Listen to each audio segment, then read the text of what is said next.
I'll call a emergency meeting of the Dixon County Commission to order on May the 26th. Purpose of the meeting is to proclaim a state and local disaster emergency for Dixon County, Kansas. I'll just go ahead and read this.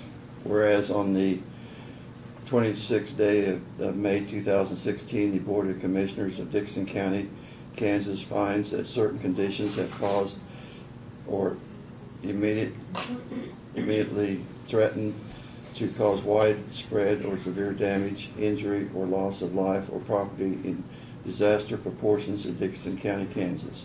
Whereas such conditions have created obstructions which endangered health, safety, and welfare of persons and property within the border of Dixon County, Kansas.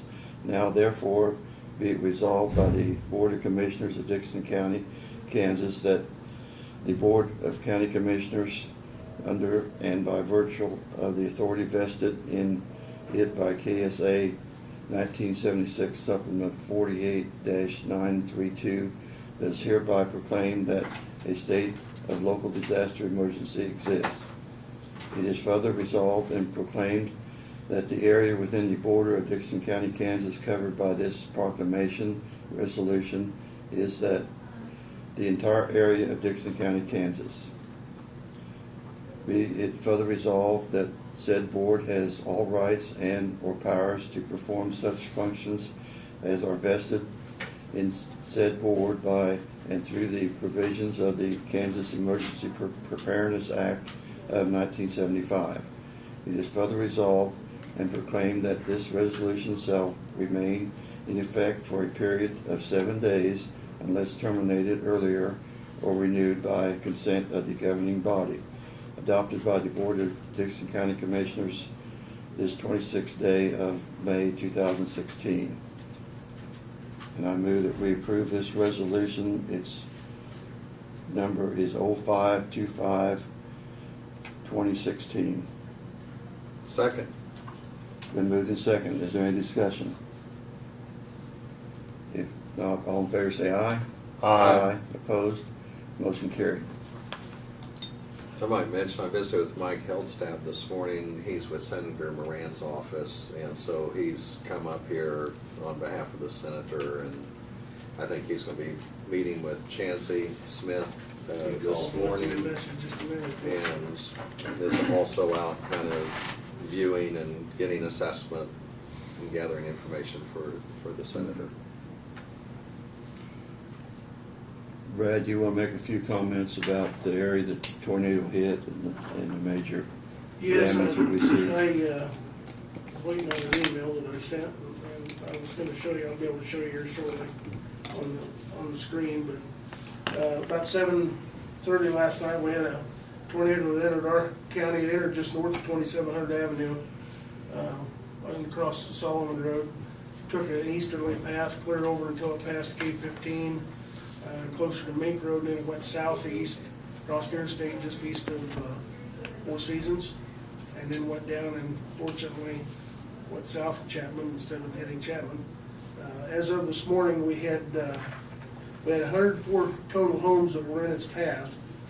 73 of those didn't sustain any damage. We've got 31 that did sustain damage. Out of those, 8 were either substantially destroyed or destroyed. 7 of those were 51% or greater. So we've got a number of those that are completely gone off the foundation. I mean, there's nothing left. A couple of them that the whole farm's gone. So the tornado was about a half mile wide in its base for the most part all across the county. And so we're fortunate that as of now we haven't had any reports of any significant injuries. We have done throughout the night, we did the initial search and assessment while this tornado was still on the ground as we were following the storm, our local responders. About midnight we started the secondary assessment. We had personnel from a number of surrounding counties, including the highway patrol and people from our county, a number of the emergency responders. And they went to every one of those houses in the affected area and checked it for, did a secondary check and checked it for damage, checked it for occupants, make sure we didn't miss anybody. And that was concluded about 3 o'clock this morning, so. Okay. We have an incident management team on the ground at the transfer station this morning, and we're starting the debris removal portion of it. We've got people that are out there that are dealing with the insurance companies helping. We've got volunteers that are accumulating downstairs now in the courthouse here. Our CERT team is managing that. So now that we have this declaration done, that will trigger some more resources from the state. We've got a highway patrol helicopter supposed to be here at 10 o'clock, and we're sending one of our GIS people up with a camera to do an aerial photography assessment across the county with where the path of the tornado went. And we'll know more after that as far as further damage. It'll look a whole lot different in the daylight. But we're talking exceeding $1 million easily. Just the houses that we confirmed this morning, we were about $1.5 million in damage. And that's, I'm gonna guess, it's probably gonna double before we're done, so easily. So, There's a lot of farm buildings, a lot of outbuildings that are no longer there, yeah.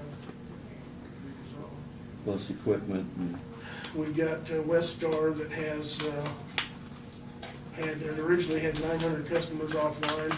Within an hour, they had 700 off. And then it was about 1:30 or 2 o'clock this morning, they were down to 35 customers. At the same time, DSNO had roughly 100 customers that were offline.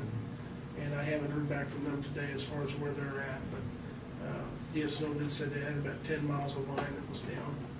But they were in the process of putting back up. West Star, I'm not sure on the amount of damage, but it was substantial. So, and they were just coming off of another storm out in western Kansas. Their crews just basically relocated, so right, it's been a tough week for Kansas, and yeah. this afternoon doesn't look any better for the area either, so we've got our fingers crossed. Okay. Is there any other discussion before we close the meeting? I'd move that we adjourn the special meeting. Second. Been moved and seconded. All in favor say aye. Aye. Opposed? Motion carried.